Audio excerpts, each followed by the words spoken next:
UP आणि उत्तराखंडमधल्या अभूतपूर्व यशानंतर आज पंतप्रधान नरेंद्र मोदींनी भाजपच्या संसदीय पक्षाच्या बैठकीत अभिनंदन केले। यावेळी पंतप्रधानांनी सगळ्या कार्यकर्त्यांचे आभार मानले, पण त्याचबरोबर 2019च्या तयारीला लागण्याचे निर्देशही दिले। त्या 26 मेला सरकारच्या स्थापनेला 3 वर्ष पूर्ण होणार आहेत। या निमित्तानं भाजपच्या प्रत्येक खासदारानं स्वतःच्या मतदारसंघात 3 दिवस आणि 3 रात्र राहून जनतेशी थेट संवाद साधावा, सरकारच्या योजना लोकांना समजतील यासाठी जास्तीत जास्त प्रयत्न करावेत असा संदेशही मोदींनी यावेळी दिल्याची सूत्रांची माहिती आहे। 14 के बाद सबसे बड़ा चुनाव, ये 17 इसे कई मीडिया ने और अखबारों ने कहा है, कई लोगों ने माना था, लेकिन सबसे बड़ा हमारा मुक्काम है, अगला मुक्काम है 19 का चुनाव, और उसके लिए भी पूरा तैयारी रहे और जातिवाद, परिवारवाद और भ्रष्टाचार से ऊपर उठ करके विकास और सुशासन और सुधार का राजनीति मोदी जी के नेतृत्व में जो शुरू हो चुका है, जिसको अभी 5 राज्यों के चुनाव में समर्थन मिला है, उसको आगे बढ़ाए। लागलेली असताना तिकडे काँग्रेसमध्ये मात्र हलकल्लोळ माजलाय। काँग्रेसच्या नेतृत्वात आमूलाग्र बदल करण्याची वेळ आल्याचं जवळपास सगळेच नेते जाहीरपणे सांगू लागले। ज्येष्ठ नेते मणिशंकर अय्यर यांनी काँग्रेसच्या बुजुर्ग नेत्यांना बाजूला करण्याची मागणी केली, तर माजी गृहमंत्री सुशीलकुमार शिंदेंनी देखील तळापासून वरिष्ठ नेतृत्वात आता भाकरी फिरवण्याची वेळ आली असं म्हटलंय। तिकडे माजी मंत्री कमलनाथ यांनी देखील नेतृत्वाच्या विचार करण्याच्या पद्धतीत बदलाची अत्यंत आवश्यकता असल्याचं म्हटलंय।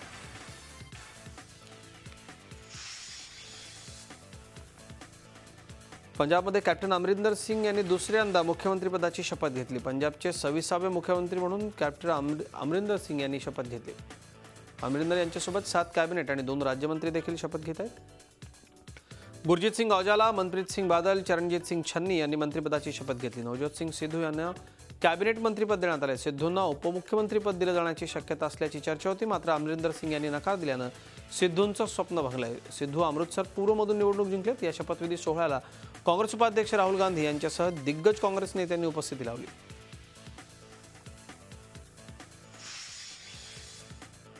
ईव्हीएममध्ये छेडछाड झाल्याचा आरोप करत त्याविरुद्ध न्यायालयात जाण्याचा निर्णय बसपा अध्यक्ष मायावती यांनी घेतला। ईव्हीएममध्ये फेरफार करून भाजपनं लोकशाहीची हत्या केल्याचा आरोपही मायावतींनी केलाय। त्यामुळे दर महिन्याच्या 11 तारखेला काळा दिवस पाळला जाईल असंही मायावतींनी जाहीर केलं। निवडणूक जाहीर झाल्यानंतर मायावतींनी निवडणूक आयोगाकडे तक्रार केली होती, मात्र त्याला उत्तर मिळालं नसल्यानं आणि भविष्यात अशी फसवणूक होऊ नये यासाठी न्यायालयात जाण्याचा निर्णय घेतल्याचं मायावतींनी सांगितलं। तर दिल्लीचे मुख्यमंत्री अरविंद केजरीवाल यांनीही मायावतींच्या सुरात सूर मिळवलाय। यावरून ईव्हीएममध्ये नाही तर केजरीवालांमध्ये बिघाड झाल्याचा टोला हरसिमरत कौर यांनी लगावला।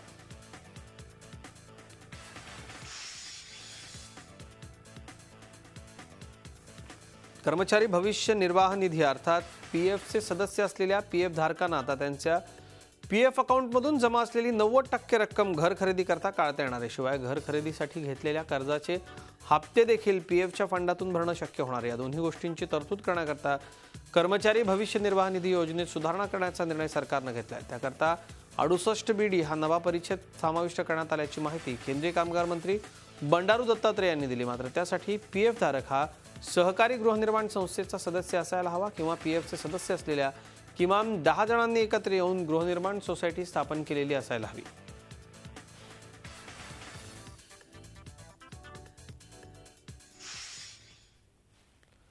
गोव्यामधले काँग्रेसचे आमदार विश्वजित राणे यांनी आपल्या आमदारकीचा राजीनामा दिलाय। काँग्रेस नेतृत्वाशी झालेल्या वादातून हा राजीनामा देण्यात आलाय। विश्वासदर्शक ठरावाच्या वेळी राणे गैरहजर राहिले होते। व्हीप डावलून त्यांनी पर्रिकरांना अप्रत्यक्ष मदत केल्याचं म्हटलं जात आहे। राणे भाजपच्या वाटेवर असल्याची चर्चा आहे।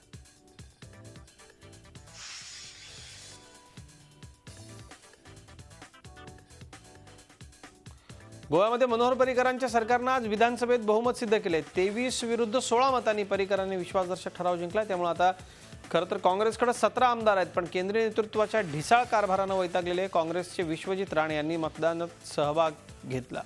त्यामुळे मगोपचे 3, गोवा फॉरवर्डचे 3, राष्ट्रवादीचे 1 आणि अपक्ष 3 असे एकूण 10 जणांनी भाजपच्या बाजूने मतदान केलं। त्यामुळे पर्रिकरांचं बहुमत सिद्ध झालं। आज कामकाज सुरू झाल्यावर आधी सर्व आमदारांना शपथ देण्यात आली। त्यानंतर मनोहर पर्रिकरांनी घेतलेल्या पत्रकार परिषदेत दिग्विजय सिंहांवरती जोरदार टीकास्त्र सोडलं।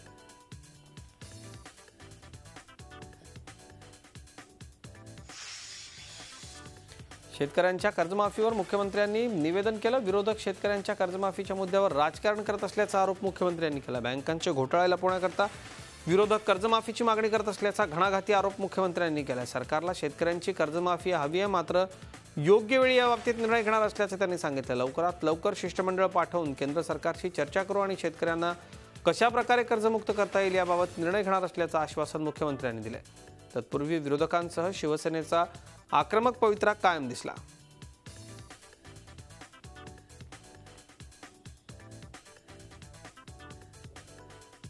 कर्जमाफी केली तर अध्यक्ष महोदय ही कर्जमाफी ही केवळ बँकांची होते आणि यांना बँकांची कर्जमाफी याकरता पाहिजे आहे. अध्यक्ष महोदय बँकांचे घोटाळे लपवण्याकरता ज्यांना बँकांची कर्जमाफी हवी आहे. अध्यक्ष महोदय खऱ्या अर्थानं या ठिकाणी कर्जमाफी मागण्याचा अधिकार कोणाला असेल तो शिवसेनेला आणि भाजपला आहे. ज्यांना नाही अध्यक्ष महोदय यांना तो अधिकार नाही आहे. कारण अध्यक्ष महोदय आज शेतकऱ्यांची अवस्था ही केवळ यांच्यामुळे अशा प्रकारे या ठिकाणी आलेली आहे. विधान परिषदेचं कामकाज सलग 5व्या दिवशी दिवसभराकरता तहकूब केलं गेलं. कृषी कर्जमाफीच्या मुद्द्यावरून विधान परिषदेत विरोधक आक्रमक झाले. कर्जमाफी होत नाही तोवर कामकाज चालू देणार नाही असा इशाराच विरोधी पक्षनेते धनंजय मुंडेंनी दिला. सभागृहात गदारोळ सुरूच होता. या गोंधळाच्या वातावरणातच विधान परिषदेचं कामकाज दिवसभराकरता तहकूब करण्यात आलं. एकीकडे उत्तर प्रदेशचा शेतकरी वेगळा, महाराष्ट्रातला शेतकरी वेगळा, ही भूमिका मांडायची सभापती महोदय. कुठेतरी उत्तर प्रदेशच्या निवडणुका आले की तिथल्या शेतकऱ्यांना कर्जमाफी द्यायची हे जाहीरनाम्यात घ्यायचं. थोडक्यात महाराष्ट्राच्या निवडणुकीमध्ये सुद्धा सभापती महोदय भारतीय जनता पार्टीने आम्ही 7/12 कोरा करू ही भूमिका या महाराष्ट्रामध्ये घेतली होती सभापती महोदय. त्या निवडणुका संपल्या, 2.5 वर्ष झालं. 7/12 कोरा करायचं तर सोडून द्या सभापती महोदय. मागच्या 3 वर्षाच्या दुष्काळामुळे पुनर्गठन तर झालंच नाही, नवीन कर्ज मिळालं नाही आणि या परिस्थितीत कर्जाचा डोंगर एवढा वाढून बसलाय. अशा परिस्थितीत सभापती महोदय जोपर्यंत सरकार कर्जमाफी या सदनामध्ये जाहीर करत नाही सभापती महोदय तोपर्यंत सभागृह या ठिकाणी चालणार नाही. माननीय मुख्यमंत्री महोदयांनी ही तयारी दर्शवलेली आहे की तुमच्या सदनामध्ये तुमच्या दालनामध्ये सर्व गटनेत्यांची बैठक करून त्यावर नीट विचार करू. कारण अशा प्रकारे जवळजवळ 30,000 कोटी रुपयाची कर्जमाफी करावी लागणार असल्यामुळे ती ऑन दी स्पॉट होणार नाही. आता सभागृहामध्ये प्रश्नोत्तराच्या तासानंतर माननीय मुख्यमंत्री महोदय निवेदन करणार आहेत. माझी विनंती आपल्याला अशी आहे की ते निवेदन सर्वांनी शांतपणे ऐकावं.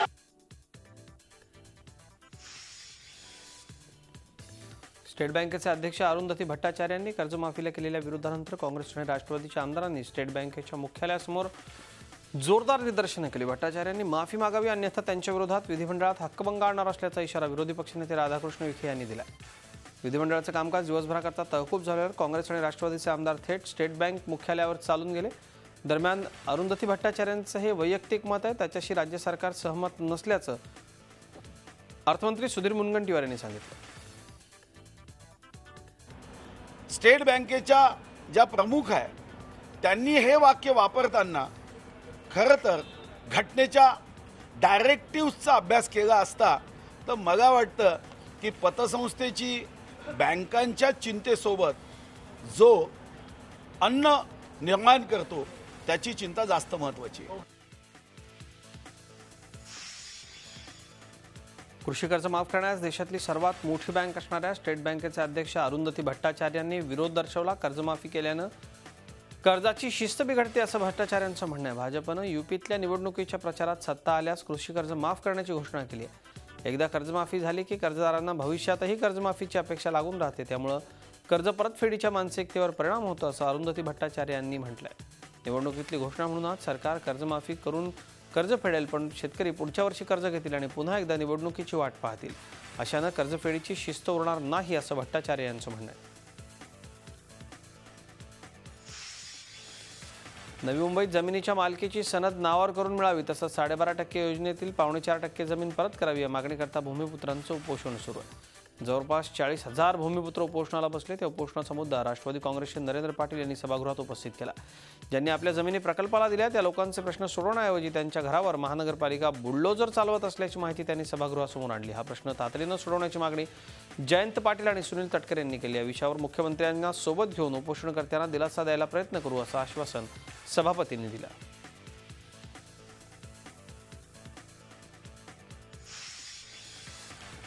जिल्हा परिषद निवडणुकात शिवसेनेनं साथ दिली तर ठीक, नाही तर स्थानिक पातळीवर जे साथ देतील त्यांना घेऊन अध्यक्ष बसवा असा निर्णय भाजपच्या कोर कमिटी बैठकीत घेण्यात आला. जास्तीत जास्त जिल्हा परिषदांमध्ये अध्यक्ष निवडून आणण्याकरता भाजप आक्रमक झाली. प्रत्येक जिल्ह्यात पक्षनिहाय स्थिती वेगळी असल्यानं युती आघाडी करण्याचे अधिकार कोर कमिटीनं जिल्हा पातळीवरती दिले आहेत. नुकत्याच झालेल्या पंचायत समिती सभापती निवडणुकांनंतर जिल्हा परिषद निवडणुकांमध्ये पण स्थानिक पातळीवरती अभद्र युती आघाड्या होण्याची यामुळे शक्यता निर्माण झाली. मुख्यमंत्र्यांच्या वर्षा बंगल्यावर भाजपची जिल्हा परिषद अध्यक्ष निवडणुकीसाठी कोर कमिटीची मॅरेथॉन आढावा बैठक बुधवारी रात्री झाली. त्यामध्ये हे निर्णय घेण्यात आले. मराठवाड्यामधल्या लातूर, परभणी, नांदेड, बीड आणि सोलापूर इथं झालेला अवकाळी पाऊस आणि गारपिटीनंतर राज्याचे कृषीमंत्री पांडुरंग फुंडकर यांनी तातडीची बैठक घेतली. गारपीटग्रस्त भागातल्या नुकसानीचे पंचनामे तातडीनं करण्याचे आदेश कृषीमंत्र्यांनी जिल्हा कृषी अधीक्षकांना दिले. तसंच महसूल यंत्रणेशी तातडीनं समन्वय साधा अशा सूचनाही करण्यात आल्या. कृषीमंत्री सदाभाऊ खोत यांनी गारपीट आणि अवकाळी पाऊस झालेल्या भागाची पाहणी केली. या अवकाळी पावसात वीज पडून मरण पावलेल्या कुटुंबियांना 4 लाखांची मदत तसंच दिवंगत गोपीनाथ मुंडे अपघात विमा योजनेतून 2 लाखांची मदत देणार असल्याचं आश्वासन त्यांनी यावेळी पीडित कुटुंबियांना दिलं. नुकसानग्रस्त भागाचे पंचनामे 24 तासात करण्याचे आदेश देत नुकसानग्रस्त शेतकऱ्यांना लवकरात लवकर मदत देण्याचं आश्वासन त्यांनी दिलं. शेतकरी कर्जमाफीचा विषय अधिवेशनामध्ये सुरू असल्याचं सांगत त्यांनी या विषयावर मात्र बोलणं टाळलं.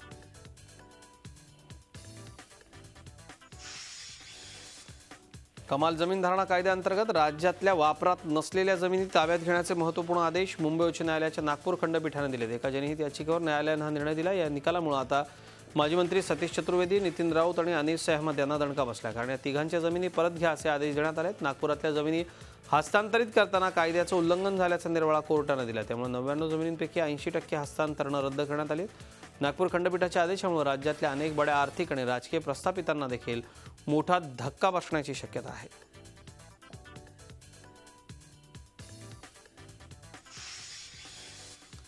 नक्षली नेता प्राध्यापक साईबाबाला दया दाखवू नका अशी मागणी गडचिरोलीतील शहीद पोलिसांच्या कुटुंबियांनी केली. 7 मार्चला गडचिरोली जिल्हा न्यायालयानं नक्षली नेता आणि दिल्ली विद्यापीठाचा प्राध्यापक साईबाबाला सरकारविरोधात हिंसक उठावाच्या आरोपाखाली जन्मठेप सुनावली.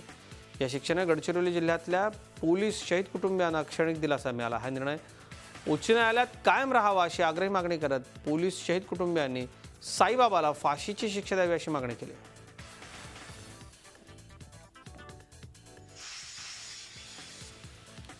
सिरियाची राजधानी दमस्कसमध्ये 2 आत्मघातकी बॉम्ब हल्ल्यात 30 लोकांचा मृत्यू झाला तर अनेक जण जखमी झाले. हल्लेखोरांनी न्यायालयाच्या इमारतीबरोबरच एका हॉटेलवरही आपला निशाणा साधला. हल्ल्यानंतर 1 तासानं हल्लेखोरांच्या 3 साथीदारांची ओळख पटली. त्यातल्या 2घांना अटक करण्यात आली तर एकाचा या आत्मघातकी हल्ल्यात मृत्यू झालाय. इराकच्या मोसुलमध्ये सेनेनं आयसिसकडून मोठ्या प्रमाणात हत्यारं जप्त केली. त्यात 20हून अधिक मिसाईल्सचा समावेश आहे. हा सर्व शस्त्रसाठा एका गोदामात लपवून ठेवण्यात आला होता. इराकी सैन्य सध्या मोसुल शहराची आयसिसच्या तावडीतून पूर्णपणे सुटका करण्याच्या तयारीत आहे. त्या दरम्यानच हा शस्त्रसाठा हाती लागला. तुर्कस्तानच्या पोलिसांनी आयसिस संघटनेच्या 16 संशयित दहशतवाद्यांना आपल्या ताब्यात घेतले. हे सर्व सिरियाचे रहिवासी असल्याचं बोललं जातं. त्यांच्याबाबत गोपनीय माहिती मिळताच रेड टाकत पोलिसांनी या सर्वांना अटक केली. अमेरिकेच्या एरिझोनामध्ये पोलिसांपासून बचावण्याकरता पळ काढताना एका व्यक्तीचा कारखाली येऊन अपघात झाला. या व्यक्तीवरती हत्येचा आरोप असल्यानं पोलीस त्याच्या शोधात होते. पोलिसांनी त्याला पाहताच त्यानं पळ काढला आणि त्याच दरम्यान जोरदार वेगाने येणाऱ्या कारला त्याची धडक बसली. त्यात त्याचा जागीच प्राण गेला.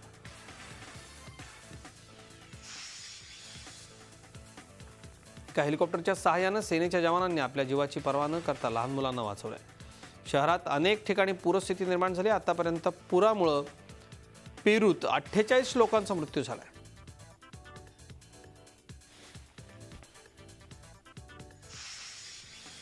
शालेय शिक्षण आणि क्रीडा विभागाकडून देण्यात येणाऱ्या राज्य युवा पुरस्कारांचं वितरण क्रीडा मंत्री विनोद तावडे यांनी केलं. 14-15 आणि 15-16 या वर्षांकरता विविध क्षेत्रात कार्यरत असलेल्या एकूण 48 युवक युवतींना या पुरस्कारानं सन्मानित करण्यात आला। राज्यामधल्या 8 विभागातून आलेल्या युवक युवतींना 50,000 रुपये प्रशस्तीपत्रक आणि ट्रॉफी देऊन गौरवण्यात आले। याखेरीज 8 विभागातून आलेल्या विविध संस्थांच्या पदाधिकाऱ्यांना 1 लाख रुपये प्रशस्तीपत्रक आणि ट्रॉफी देऊन सन्मानित करण्यात आलं। विविध क्षेत्रात कार्यरत असलेल्या युवकांना प्रोत्साहित करण्याकरता या युवकांच्या कार्याचा गौरव करण्यात येतो।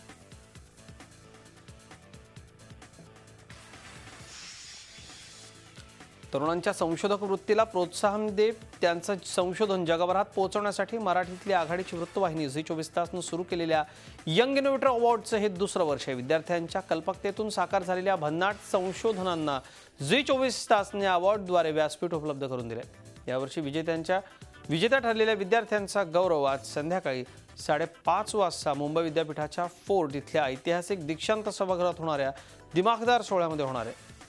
राज्यपाल सी विद्यासागर राव, मुख्यमंत्री देवेंद्र फडणवीस, उच्च आणि तंत्रशिक्षण मंत्री विनोद तावडे, महसूल मंत्री चंद्रकांत पाटील, उद्योगमंत्री सुभाष देसाई अशा दिग्गज मान्यवरांच्या हस्ते विजेत्या विद्यार्थ्यांना गौरवण्यात येणार आहे। तरुणाईच्या या अफाट बुद्धिमत्तेचा सन्मान करण्याकरता, कल्पक आणि सर्जनशील तरुणांना प्रोत्साहन देण्याकरता विविध क्षेत्रातले मान्यवर यावेळी उपस्थित राहणार आहेत। झी 24 तास रहा एक पाऊल पुढे।